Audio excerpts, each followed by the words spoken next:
Hello and welcome to the 2022 Division I Women's Tennis Selection Show. I am your host, Jeremiah Johnson. The action has been intense all spring. We've seen great competition and cannot wait to see what will transpire over the next few weeks in this fantastic event. The University of Illinois will serve as host for the championships May 20th through the 22nd at the Outdoor Tennis Complex in Champaign, Illinois. Texas is your defending champion, having defeated Pepperdine 4-3 in that championship a season ago. Stanford has won 3 of the last 5 team titles.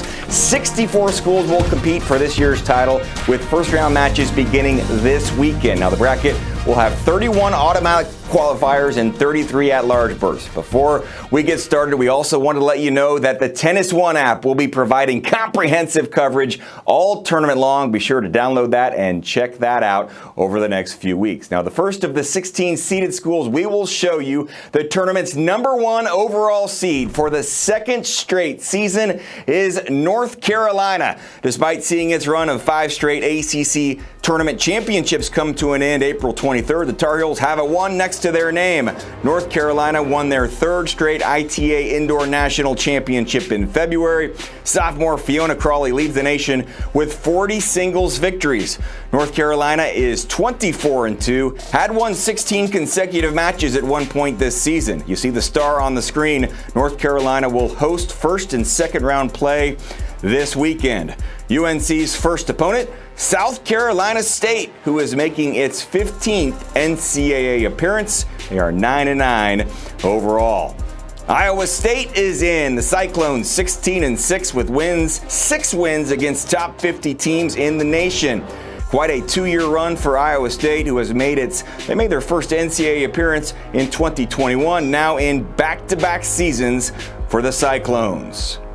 Chie Kazuka is 18-1, playing primarily at number 5 singles. She went 8-1 against Big 12 foes, and quite a job by head coach Boomer Saya. ISU has now had its 3rd winning season in the last 4. Congratulations to the Iowa State Cyclones. Should be an intense first-round match when Iowa State faces South Carolina. Sarah Hamner set a program record for highest singles ranking when she became the #1 singles player in the nation. She is currently ranked 5th. She became the first ITA All-American National Champion in program history in singles. Sarah also the first Gamecock since 2009 to have a 30-plus win season in singles. Looking forward to that first round match between South Carolina and Iowa State. Florida State can celebrate seeing its name on the screen. The Seminoles 14-10, looking forward to a 23rd NCAA appearance. Despite a loss to North Carolina in the ACC tournament, Petra Huell won a doubles match and became just the 2nd Seminole player in school history with 200 or more career wins. She now has 105 career doubles victories and 95 career singles victories. It's an all Sunshine State first-round match for FSU as they will take on FIU. This is the 11th NCAA appearance for Florida International. They are 17-4 and in as an at-large selection. South Alabama sees its name on the screen for the 13th time in school history. The automatic qualifier representing the Sun Belt after a 4-3 victory against UTA. The title match was tied at 3. All eyes on court 3. Luminita Tutoranu clinched that match in the 3rd set, and South Alabama is in. The Jaguars will have a big-time challenge, though, against the 16 seed and host school, the Florida Gators. 7-time national team champions. They are in for the 39th time in school history. This year's team is led by SEC Player of the Year, McCartney Kessler. She had a 13-match win streak earlier this season and has earned a team-best 13 ranked victories. Another national seed and first-round host from the state of Florida, number 9, Miami. In for the 36th time in program history, 5th-year senior Eden Richardson is the 38th most recent ITA singles rankings. She was ranked 38th most recently. Miami so close to advancing to the ACC finals after falling to Duke 4-3 in the semis. The Hurricanes have twice finished national runner-up, most recently in 2006. You see some highlights of the Hurricanes on your screen right now. Congratulations to a national seed, Miami. The Hurricanes will face Stetson, currently on a school record 9-match winning streak. First ever NCAA D1 berth. They twice made the Division II tournament back in 1983 and 1984. Travis Sandlin, the 2022 ASUN Coach of the Year. Welcome to the program, Alabama. And for the 17th time in program history, Ludmila Benchek was named first-team All-SEC after being named All-Freshman last season. Alabama is in with a 15-11 record. They will meet up with UCF in round one, 15-7 in as an at-large. The Knights have 5 wins against top 50 teams, 4 straight NCAA appearances for UCF. This is their 8th overall appearance. Our first team from the Pacific time zone is USC, 37th NCAA appearance for the Trojans, 74-35 all-time record in the NCAA National Championships. Aaron Cayetano, 7th in the most recent ITA rankings. Southern Cal is in at 17-11. They will play San Diego State in round one. The Mountain West champs in for the 23rd time in school history. Their best all-time finish was 4th. We have one additional first-round matchup in this portion of the bracket, and it includes Denver. 14-8, a perfect run through the Summit League tournament for Denver.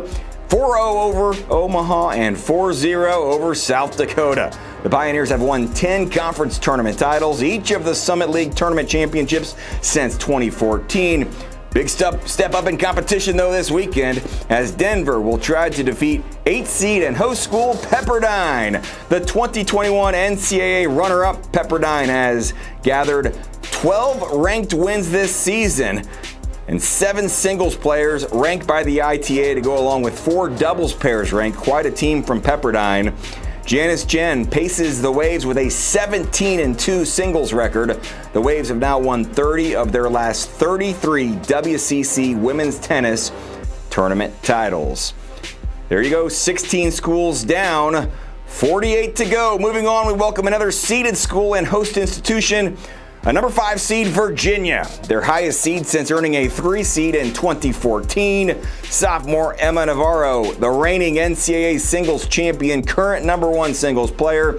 She is 46-2 combined in her 2 seasons. Natasha Subhash is one of 4 Cavaliers with at least 20 wins. She claimed the clinching match in the Cavaliers' victory against number 1 North Carolina in the ACC Championship semifinals. Virginia is a combined 39-7 on the top 2 singles courts this season. It will be UVA against Youngstown State in that first-round matchup, the automatic qualifier out of the Horizon League. This is Youngstown State's 6th all-time appearance and first since 2018. Youngstown State 13-9 on the season. Army West Point, the automatic qualifier representing the Patriot League. The 3rd-seeded Cadets took down top-seeded Boston to clinch this spot. Paolo Bow was named conference tournament MVP. Army will play Princeton. The Tigers in as the Ivy League's automatic qualifier. Daria Freeman, 3rd in the country in singles. This is Princeton's 10th NCAA women's tennis appearance. Those 2 matches will be at Virginia, a different host for the next 2 matches. One of them features perennial power UCLA. This is their 39th NCAA appearance. They won the title in 2008 and 2014. They finished runner-up 7 times. UCLA has an incredible 719 win percentage in NCAA tournament matches. Should be a competitive opener between UCLA and Arkansas. This is a Sweet 16th NCAA appearance for the Razorbacks. Arkansas, you see some highlights on the screen. They are led by Captain Tatum Rice, who was recently named first team All-SEC. That should be a fantastic opening round match between Arkansas and UCLA. New Mexico State is in, the WAC tournament champions. The Aggies meet 12 seed and 1st and 2nd round host Oklahoma State. We know the Cowgirls are gathered at the Greenwood Tennis Center to watch this show. We say hello. They should be celebrating seeing their name in the field for the 23rd year. In 22 previous appearances, Oklahoma State has a 22-22 record. Again, UCLA, Arkansas, New Mexico State, and Oklahoma State are the teams that will compete this weekend in Stillwater. The 13 overall national seed in this event, the Auburn Tigers. For the first time in program history, 3 Tigers have been named first team All-SEC. Junior Celine Ovunk leads the way. She was a 2021 All-American, named SEC Player of the Week in mid-April, and has seen her national ranking improve more than 30 spots. Congratulations to the 20-5 Auburn Tigers. They will host Jackson State this weekend. The Tigers won the SWAC tournament title in dominating fashion. This is Jackson State's third appearance in the NCAA tournament. Memphis makes the field of 64. A special time to be a Tiger as Memphis won the American Athletic Conference tournament title, earning their second ever NCAA appearance. The Tigers' 20 wins on the season, their most since winning 23 matches in 1987. Congratulations to Camilla Soares, AAC tournament MVP. Memphis will meet up with Georgia Tech in round one. The Yellow Jackets in for the 22nd time in school history. They won the national championship back in 2007. The automatic qualifier out of the Big Ten is Michigan. It was another edition of the Michigan-Ohio State rivalry in the Big Ten Women's Championships. Wolverines got the best of the Buckeyes with a 4-0 win. Jaden Brown was named Tournament Most Valuable Player after clinching the tournament trophy for the Wolverines on court number 2. Number 1 singles player Carrie Miller was named Co-Big Ten Athlete of the Week 3 different times this season. The Wolverines will take on Oregon in round 1. This is the Ducks' 10th NCAA appearance. The at-large credentials were helped by their 6 wins over teams currently ranked in the ITA Top 75. It is a beautiful day on the campus of Ball State. The Cardinals are in for the second straight year, just the third time in program history. They were singing Chirp Chirp after a 4-3 victory against Toledo in the Mid-American Conference Final. Congratulations to head coach Max Norris, the conference's co-coach of the year. Ball State will face 4-seed and defending champion Texas this weekend. Over the weekend, Texas honored the 2021 team with a national championship ring celebration, perhaps hoping to get those good vibes going in Austin once again. Congratulations to Peyton Stearns, number 2 in the individual singles rankings and Big 12 Player of the Year. Kylie Collins and Charlotte Chivatapon were also key contributors to last season's championship lineup. All rotation players are either sophomores or freshmen this year. In that Big 12 championship match against Oklahoma, they had 6 players in the rotation, 3 sophomores, 3 freshmen. Howard Joffe's team should be tough this year as well as in the future. They had 14 wins this season against nationally ranked opponents. So that concludes the first half of this show. You have seen the names of 32 schools in the field. We'll show you the second half when we return after a short timeout on NCAA.com.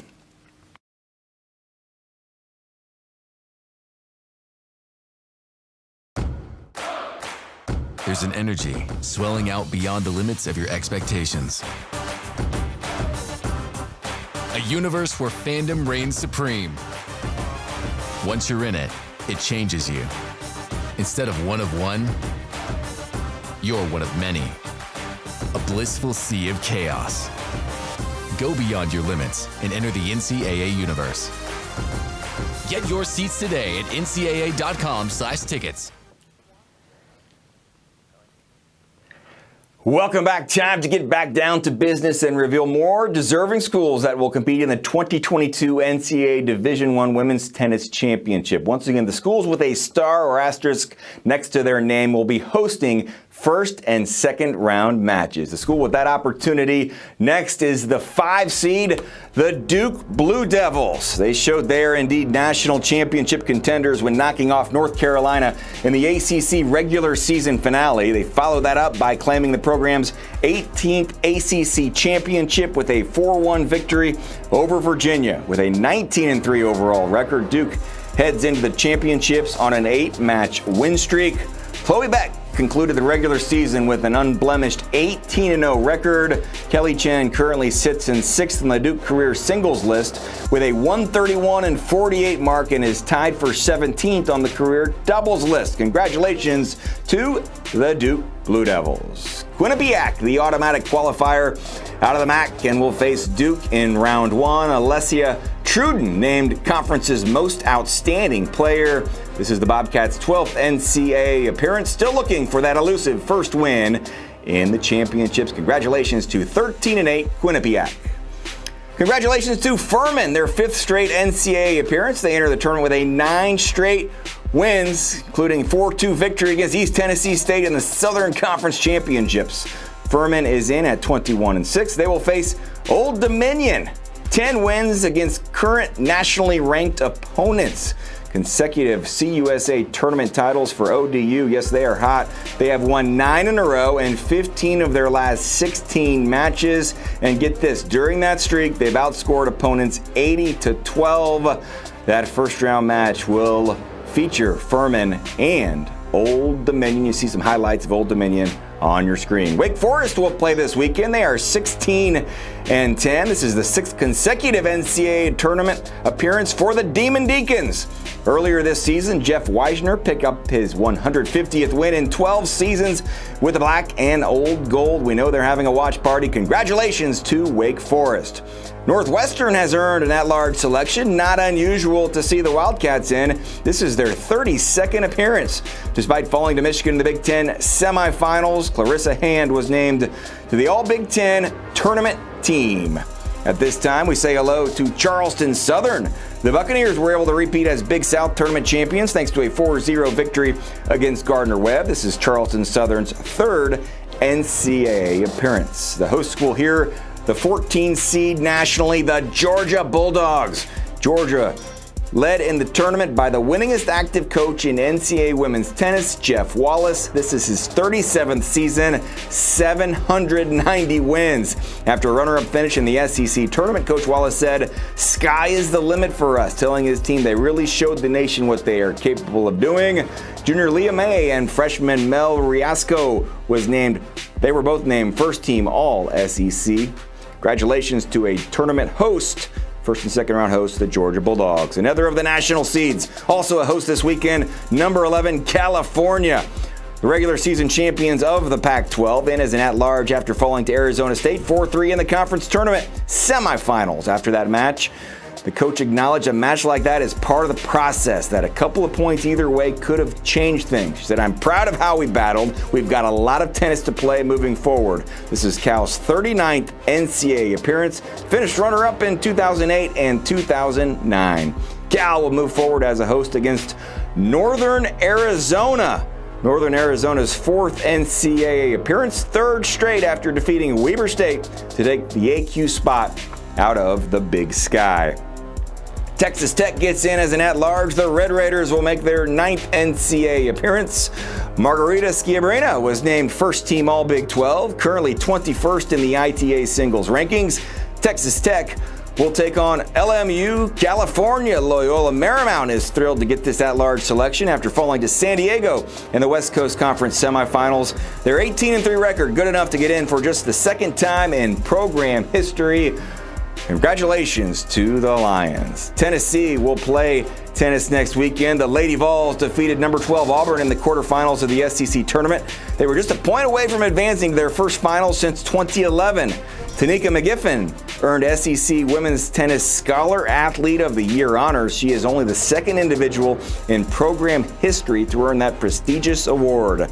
It will be Tennessee against 18-6 VCU in a first-round match. The Rams are the automatic qualifier out of the Atlantic 10. That makes 8 A-10 titles since 2012-2013 season. Now a lucky 21st NCAA appearance for VCU. William & Mary is headed back to the tournament. The Tribe played terrific tennis in claiming a 27th CAA tournament title. This, however, the first NCAA appearance since 2018. Freshman Emma Fernald provided the clinching point at number 5 singles in Sunday's win against Elon. Their reward is a trip to NC State to take on the Wolfpack, a number 6 seed nationally. NC State features a top-ranked doubles team in the country, Jada Daniel and Nell Miller. That duo brings a 21-3 record into the postseason. NC State has been featured in the national top 8 every week this season, has been in the national top 15 of every rankings release since February 26th of 2019. Moving on, 8 more first-round matches to show you. 16 more schools will see their names on the screen. The next is the 7th seed in the tournament and a host school, Texas A&M. The Aggies, the automatic qualifier out of the SEC. Congratulations to head coach Mark Weaver. Earned his first Big 12 Coach of the Year award. That 30-1 record looks phenomenal. Tatiana Makarova leads the way individually with a 29-2 record in singles, 25-0 in dual matches. Shout out to J.C. Goldsmith and Carson Branstein, also named first team All Big 12. The Aggies will host Texas A&M Corpus Christi this weekend, and for the fourth time in program history, the Islanders repeated as Southland Conference tournament champions. Listen to these comments from a proud coach, Steve Moore. He said, 3 matches in 3 days in 90-degree heat. It comes down to heart, fitness, and commitment to fight, and that is exactly what we did. Congrats to Texas A&M Corpus Christi. Washington is in 14-11. The Huskies earned that large. Their most recent team ranking of 35 meant some anxious moments, but congratulations to Washington. Vanessa Wong currently tied for the #1 spot in school history with 111 career wins. They'll battle the Baylor Bears out of the Big 12 in a first-round match. Baylor has twice finished third in the NCAA tournament. They'll participate for the 23rd time in program history. It was a worthwhile hosting of that watch party at the Farrell Center this afternoon. The doubles tandem of Mel Kriwoj and Alicia Herrera were named first team All Big 12. Also, currently, that duo ranks 7th in the country. Another SEC school earns an at-large. Vanderbilt is in, the 2015 national champs, in the field for the 27th consecutive event. 3 Commodores took home all SEC second-team honors. Junior Anna Ross and the sophomore duo of Anessa Lee and Holly Staff. Ross currently 51st in the ITA singles rankings. The Vanderbilt Commodores, highlights on the screen, in the NCAA tournament for a 27th time. An impressive run through the Big East tournament puts Xavier in the field. They only lost 2 points in 3 matches, clinching the AQ after a 4-0 victory against DePaul. This is the Musketeers' 3rd NCAA appearance in program history. 14-9 is Xavier's record.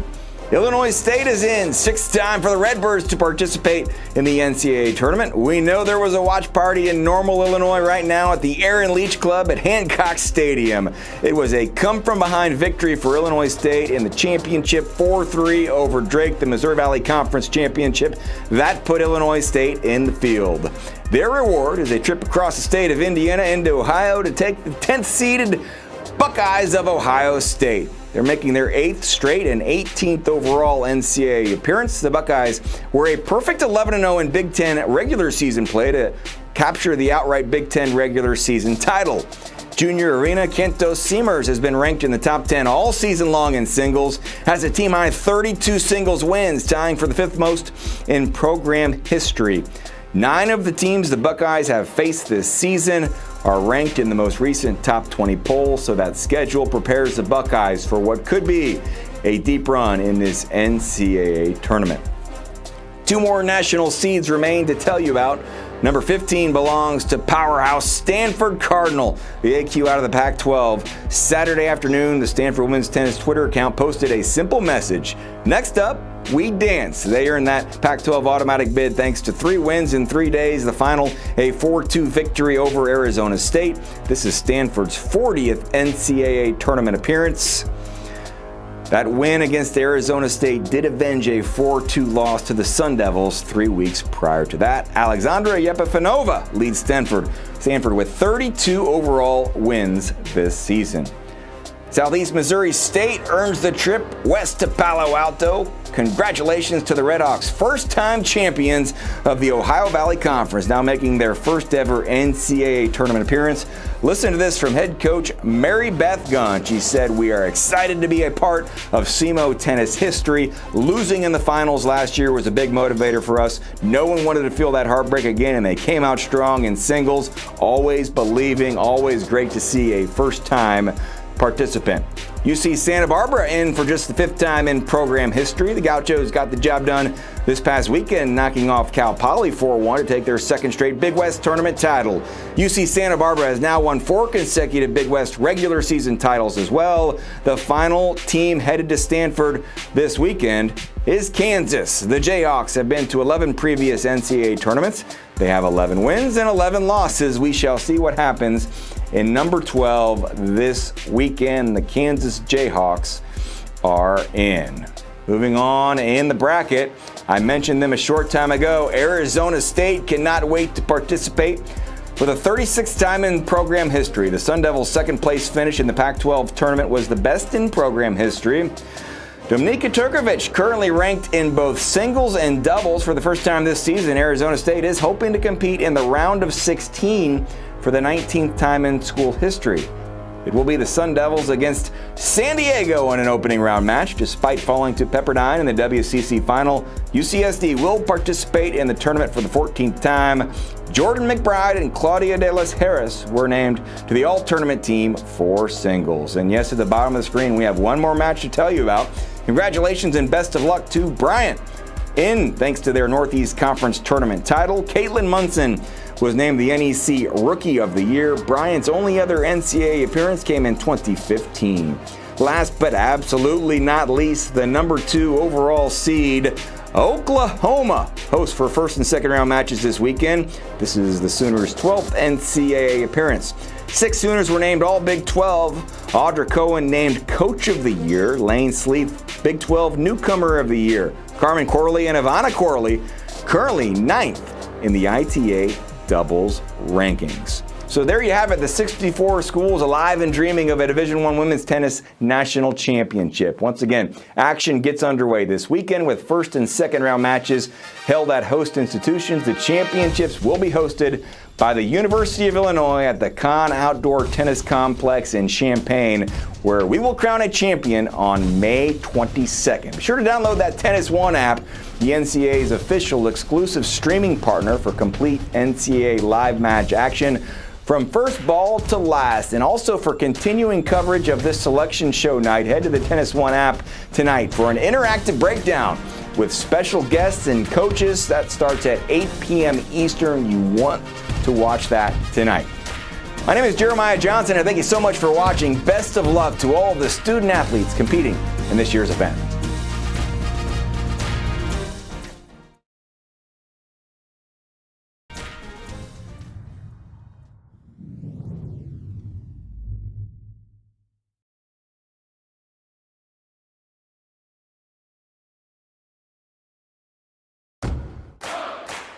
There's an energy swelling out beyond the limits of your expectations. A universe where fandom reigns supreme. Once you're in it, it changes you. Instead of one of one, you're one of many. A blissful sea of chaos. Go beyond your limits and enter the NCAA universe. Get your seats today at ncaa.com/tickets.